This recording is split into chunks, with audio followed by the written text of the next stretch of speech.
నమస్తే welcome to inside story.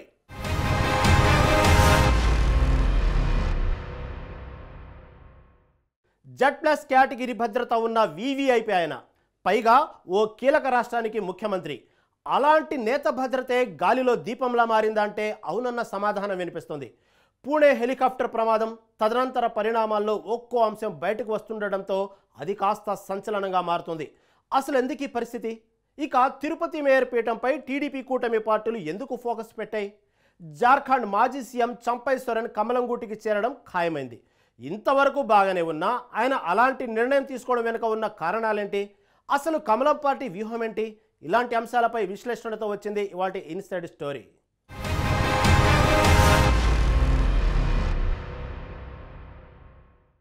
AP CM Chandrababu Naidu భద్రత గాలిలో దీపంలా మారిందా? ఆయనకు రక్షణ కరువైందా?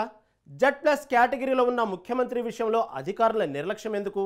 పూణే హెలికాప్టర్ ప్రమాదంతో ఇలా ఒకదాని వెంట మరొకటి అన్నట్లుగా ఎన్నో ప్రశ్నలు తలెత్తుతున్నాయి. ఈ మొత్తం వ్యవహారంలో అసలు ఏం జరిగింది?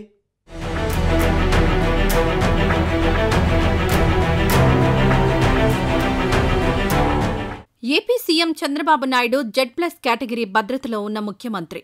అలిపిరి బాంబ్ బ్లాస్ట్ ఘటన నుంచి ఆయనకు కేంద్రం Z+ కేటగిరీ రక్షణ కల్పిస్తోంది.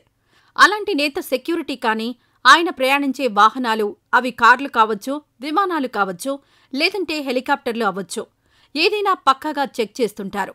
అలాంటిది ప్రస్తుతం ఆయన భద్రత గాలిలో దీపంలా మారిందా అన్న ప్రశ్నలు వినిపిస్తున్నాయి.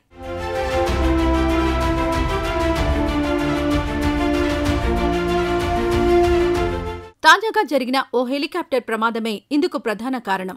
ఇటీవలే ముంబై నుంచి విజయవాడ వస్తూ పూణే వద్ద ఓ హెలికాప్టర్ కుప్పకూలింది. అదృష్టవశాత్తు ఎలాంటి ప్రాణనష్టం జరగలేదు. పైగా ఇది పూణే వద్ద జరిగిన ప్రమాదం కావడంతో దీనిపై ఎవరూ అంతగా దృష్టి పెట్టలేదు. కానీ దీని వెనుక విస్తుగొలిపే అంశాలు బయటకొస్తున్నాయి. ఈ హెలికాప్టర్ను ఏపీ సీఎం చంద్రబాబు కోసం ఏవియేషన్ అధికారులు తీసుకొస్తూ ఉండడమే ఇక్కడ అత్యంత ప్రధానమైన అంశం.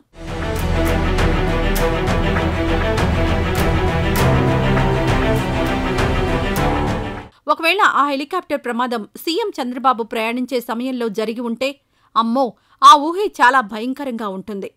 కానీ ఏవియేషన్ అధికారుల తీరు ఈ సందర్భంగా తీవ్ర అభ్యంతరకరంగా మారింది. అత్యంత వివాదాస్పదమవుతోంది. నిబంధనలకు విరుద్ధంగా 16 ఏళ్ల నాటి హెలికాప్టర్ తెప్పించడమే అసలు చాలా పెద్ద తప్పు అన్న మాట వినిపిస్తోంది.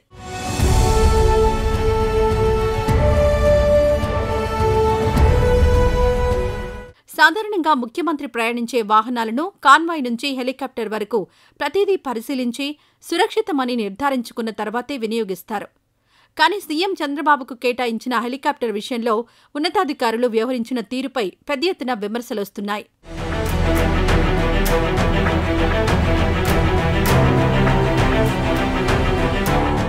వాస్తవానికి గత ప్రభుత్వం అద్దెకు తెచ్చుకున్న హెలికాప్టర్నే చంద్రబాబు అధికారంలోకి వచ్చిన తర్వాత కొనసాగిస్తున్నారు. ప్రతి 1000 గంటలు ప్రయాణం చేశాక దాన్ని సర్వీస్ చేయాల్సి ఉంటుంది. హెలికాప్టర్ ప్రొవైడ్ చేసే జీఎంఆర్ సంస్థ సర్వీస్ కోసం దాన్ని ముంబై పంపింది. అది పూర్తయ్యేలోపు స్టాండ్బై కోసం మరో హెలికాప్టర్ను ఏపీకి పంపించే ఏర్పాట్లు చేశారు. అయితే హెలికాప్టర్ సామర్థ్యం, పనితీరు అంచనా వేయడంలో అధికారులకు సరైన నైపుణ్యం లేకపోవడంతో పాటు కనీస నిబంధనలు పాటించలేదన్న విమర్శలు ఇప్పుడు వినిపిస్తున్నాయి.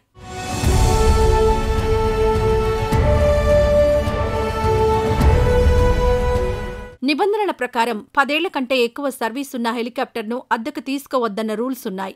అంతేకాదు వాతావరణం సరిగా ఉందా లేదా అన్న విషయంలోనూ సరైన నిర్ణయం తీసుకోవాలి. కానీ ఏవియేషన్ అధికారులు మాత్రం వీటిని సరిగ్గా పట్టించుకోలేదన్న కామెంట్లు వినిపిస్తున్నాయి.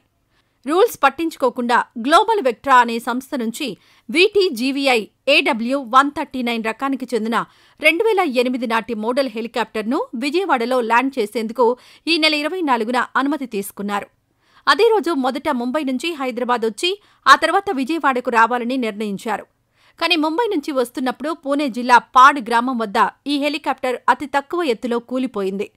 ఇంత తక్కువ ఎత్తులో కూలినా అది పూర్తిగా ధ్వంసం కావడంపై నిపుణులు ఆందోళన వ్యక్తం చేస్తున్నారు.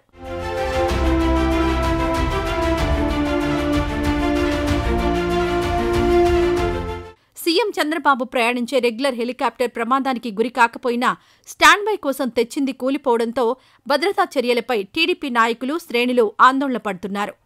I&I సంస్థలో పనిచేసే జాయింట్ డైరెక్టర్ స్థాయి అధికారి ఏవియేషన్ బాధ్యతలు చూస్తున్నారు.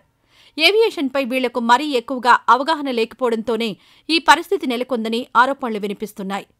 వాస్తవానికి ప్రోటోకాల్, ఏవియేషన్ ఎండీగా ఒకే అధికారి వ్యవహరిస్తున్నారు. గతంలో చంద్రబాబు హయాంలో ఎయిర్ ఫోర్స్లో పనిచేసే కల్నల్ ఈ బాధ్యతలు చూసేవారు. వాతావరణంలో ఏమాత్రం తేడా ఉన్నా హెలికాప్టర్ ప్రయాణానికి అనుమతించేవారు కాదు. వైఎస్ హెలికాప్టర్ ప్రమాదం తర్వాత మరిన్ని ఎక్కువ జాగ్రత్తలు తీసుకుంటున్నారు. అయినా ఇలా కావడం ఏంటన్న ప్రశ్నలు తలెత్తుతున్నాయి.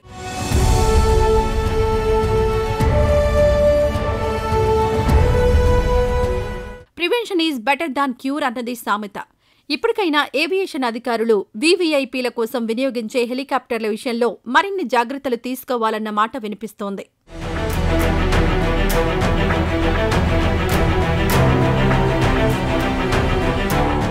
ఇది ఇవాల్టి ఇన్స్టెంట్ స్టోరీ.